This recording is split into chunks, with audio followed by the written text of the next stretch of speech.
Technology, it makes our lives easier. And ever since September the 11th, we've been hearing about something called biometrics. It's a high-tech way to verify just who you are. We expect it at airports and border crossings, but soon it will become part of our everyday lives. So let's take a step into the not-so-distant future now with our consumer reporter, Susan Ormiston.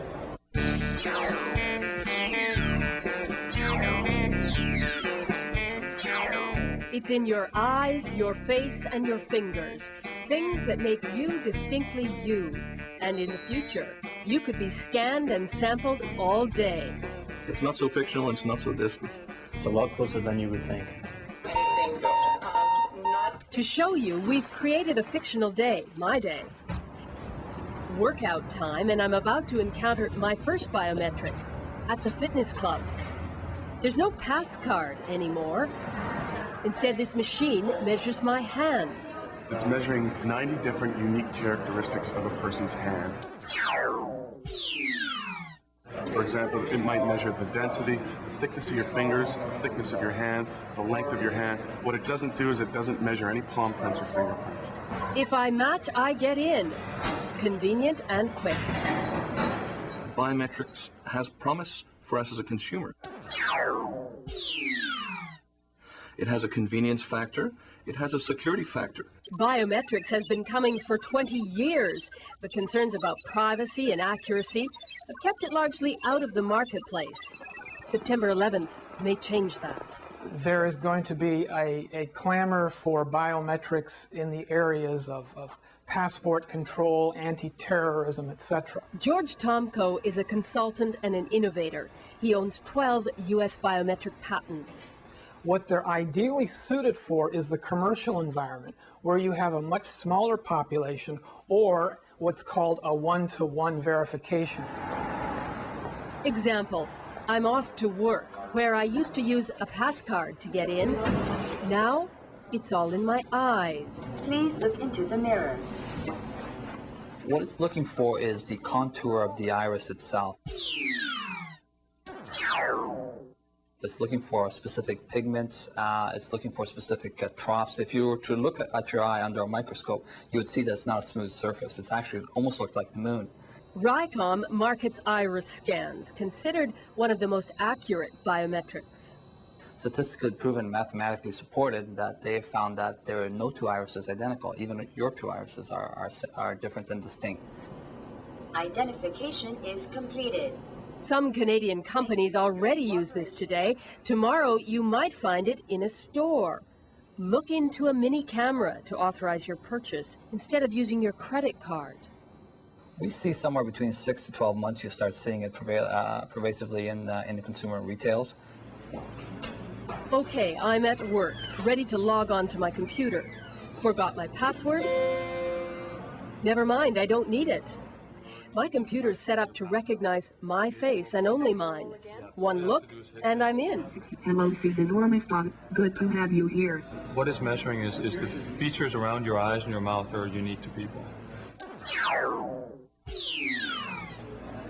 What it does is it learns your facial features in different angles and looks at your entire face, and it will actually learn that and compare it to other people's features. So it gets to know my crow's feet.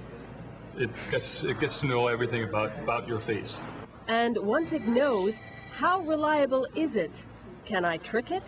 What if I held up a still picture of myself in front of the camera? Would that work? No, it wouldn't.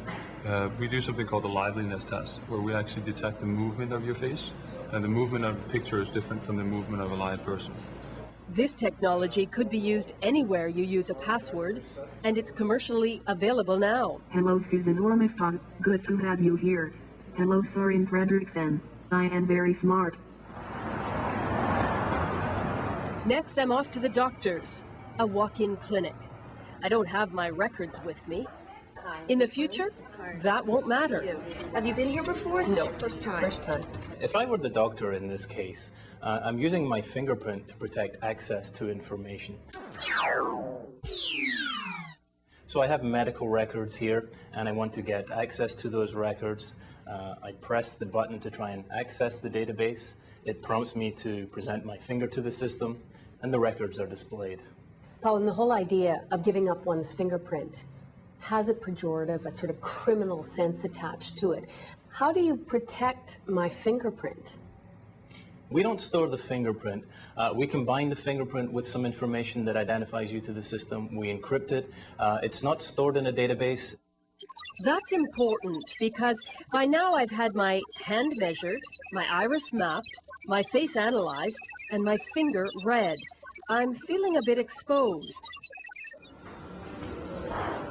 I go to the bank machine for lunch money, and instead of my PIN, it wants to scan my eye. Hello there. My name is Stella. Would you like cash? This isn't so far off. The CIBC and the Royal Banks have already tested it. $20?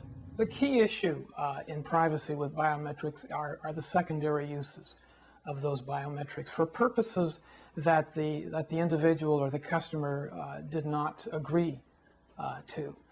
So, for example, I might agree to my biometric being used to access my bank machine, but I don't want my biometric to be used in a criminal database. We don't like to speculate too far into the future, but one can imagine, again, in light of horrible terrorist activities, that pressure will be brought to bear to access this type of information. And then there are the scans I don't know about. Certain types of biometrics can be collected covertly, Right. what we refer to as without consent, without openness, without transparency. These being notably iris recognition and facial recognition. There's no requirement for you to be anywhere close to a camera. It can be hundreds of feet away in the case of facial recognition. Example, after work, the Toronto Argonauts are playing. Without knowing, I'm caught on camera. This happened at the Super Bowl in Miami last year. Police used face recognition technology to compare fans with a criminal database. They came up with 19 petty crooks, no arrests, but they admitted later some fans were misidentified. Now, like most Canadians, I've got nothing to hide. I'm just private. Maybe I don't want anyone to know where I end my day. Going to a club, I might carry a card like this. It's already stored my fingerprints and my face, so when I get to the door, I swipe the card, present my fingertip. If they match, I'm in. Forget the bouncer. Bars can check their database of rowdies and ban them.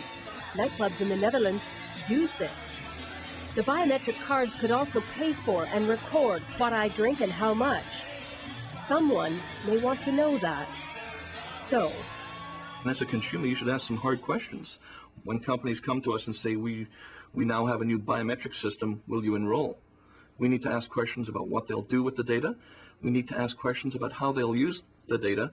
And we need to understand what we're giving and what they're taking. and this is just the first wave.